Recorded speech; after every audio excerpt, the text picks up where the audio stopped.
Una persona que sabe mucho sobre cómo educar el talento y sabe mucho sobre la gestión del conocimiento, sobre la innovación y sabe también mucho sobre cómo afrontar los problemas, muchas veces provocándolos, es nuestra siguiente ponente, Simone Tagliani.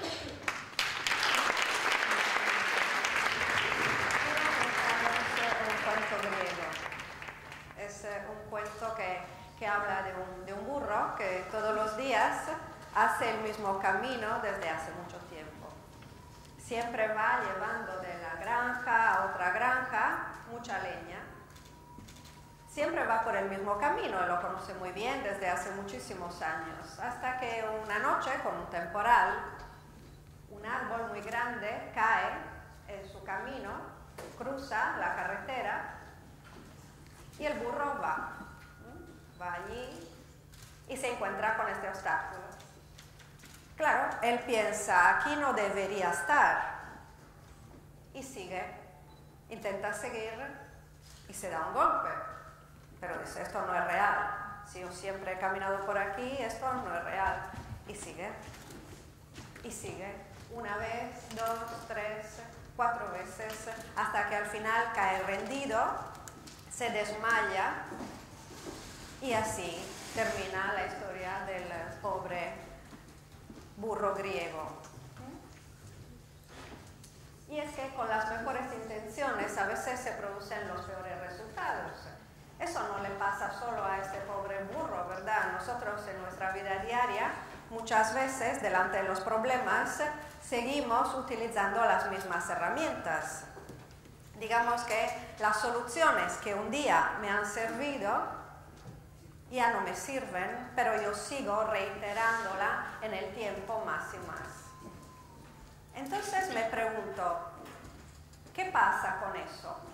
¿Qué pasa? Mi problema entonces son las soluciones que yo utilizo o son las soluciones intentadas que son disfuncionales en un cierto sentido en este momento.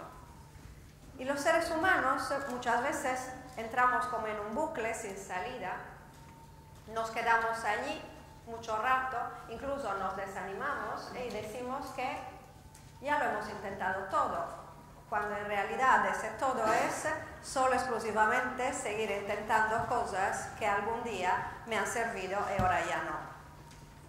Claro, ¿y por qué me quedo allí utilizando siempre eso? Porque en un día me sirvieron.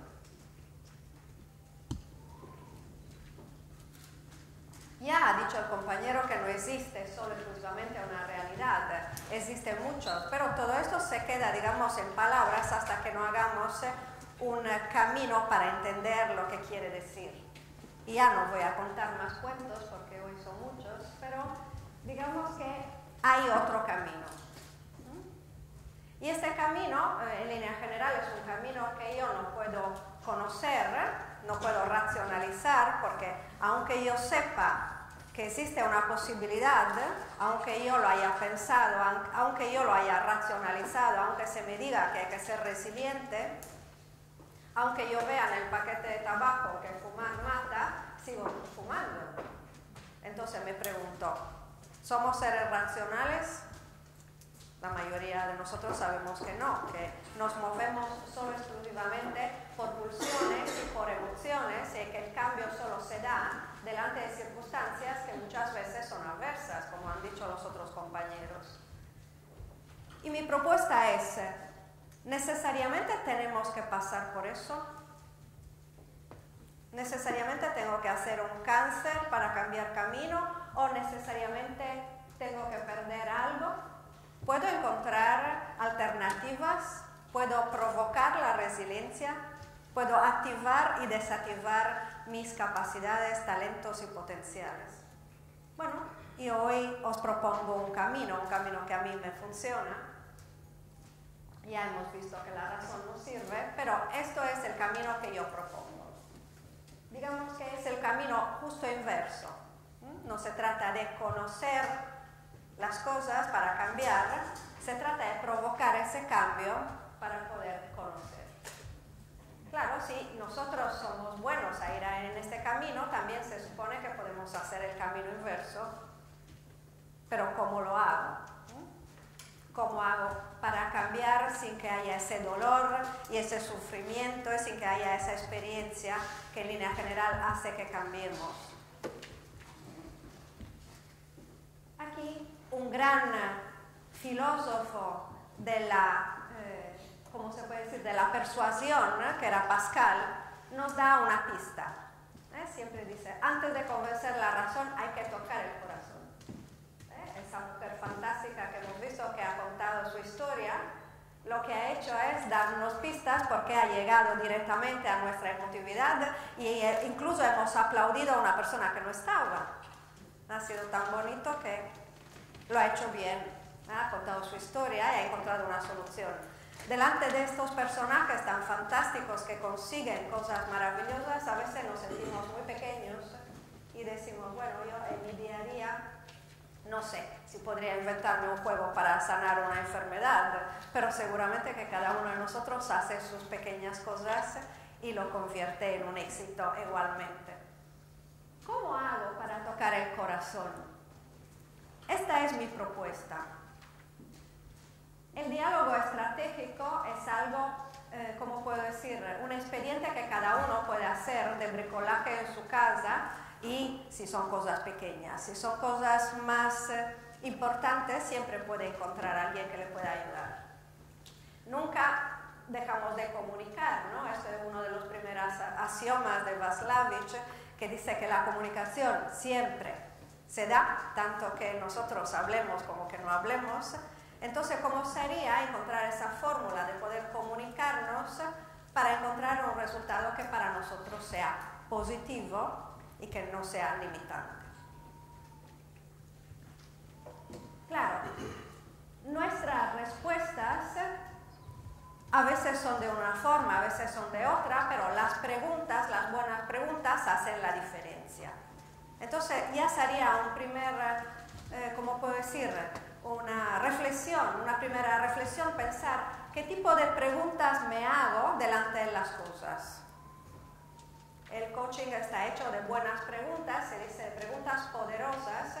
¿Por qué? Porque sirven, digamos, son preguntas abiertas, porque sirven para que yo me haga ya mi propia idea de las cosas, que aprenda, digamos, ese camino para encontrar la solución creativa.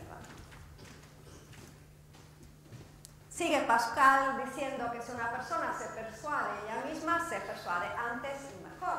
Y eso es real. ¿Vale? Yo le puedo contar a mis hijos que si se acercan al fuego se van a quemar y puedo pasarme días y días en decírselo, pero al final viene el abuelo y dice, que se queme. Claro, el abuelo sabe, yo no. Pero, ¿puedo persuadirme sin quemarme? Sí, yo te digo que sí. Que existen fórmulas que tienen que ver con ese diálogo y que vamos a ver en este reducido tiempo que tenemos a disposición, que nos pueden servir para poder entender las cosas, hacer esa experiencia sin tener las repercusiones negativas del quemazón. Y eso es el diálogo provocativo. Bueno, es bonito provocar. Yo soy una provocadora desde cuando he nacido. Tenía que ser un chico y soy chica. Tenía que hacer determinadas cosas y he hecho todo lo revés de lo que me han pedido en mi casa. Así que la provocación es algo que me gusta. Y si es una provocación estratégica, aún más. La primera pregunta provocativa es, ¿cuál es el problema? En la mayoría de los casos, las personas estamos continuamente quejándonos de cosas que no son el real problema que tenemos. Si una persona viene y te dice, es que quiero bajar de peso, y tú le preguntas, ¿cuál es el problema? La persona, poco a poco, con unas preguntas, que a veces pueden ser preguntas a embudo, descubre que simplemente quiere encontrar novio. Entonces el problema no es eso. ¿Cuál es el problema? La pregunta va a otra pregunta, hasta llegar, digamos, al nudo y al foco, y muchas veces incluso el problema se esfuma delante de nuestros ojos, era simplemente una pregunta mal hecha. La propuesta a veces es transformar lo que es involuntario en voluntario. En ese tipo de provocación, lo que se hace es trabajar, como se dice, como se hace en el boxeo, digamos, ¿no? Dándole a la persona para que saque sus recursos, simplemente preguntando que haga lo mismo, pidiendo que haga lo mismo de lo que siempre ha hecho. Quiero bajar de peso. Estás fantástica. ¿Sabes que a los hombres les gustan las mujeres regorditas? Son más sexy. Y la persona entonces dice, bueno, pero yo quiero adelgazar. Y tú le dices, ¿cuántas dietas has probado? Muchas. ¿Alguna te ha funcionado? Pues casi que no. Pues entonces, ¿quieres adelgazar? Y claro, al final la persona tiene que defender delante de ti, porque tú le provocas a seguir haciendo lo mismo, tiene que defender su propia visión delante de ti, que en un cierto sentido estás provocando una reacción. Y lo hace sola, sin que tú tengas que hacer nada más. El autoengaño que nosotros nos hacemos constantemente puede incluso ser un autoengaño benéfico. Y hoy os voy a ofrecer una pequeña, digamos, píldora de lo que se pueden provocar y de lo que podemos hacer en nuestra vida diaria si queréis hacer el experimento. Como decía, si tengo la capacidad de ir en un sentido, también la tengo para ir en el sentido contrario. Es el ejercicio. Delante de los problemas, preguntarme, no, ¿qué puedo hacer para salir de allí? Un par de días, 2 o 3 días, intentar hacer eso. Intentar apuntar de forma deliberada y de forma decidida las miles formas y maneras en las que yo puedo empeorar mi situación. ¿Cómo puedo empeorar mi problema? ¿Qué tengo que pensar o qué tengo que no pensar? ¿Qué tengo que hacer o dejar de hacer para empeorar mi situación? Sorprendentemente, si haces esto, solo 2 días es suficiente. No hace falta mucho.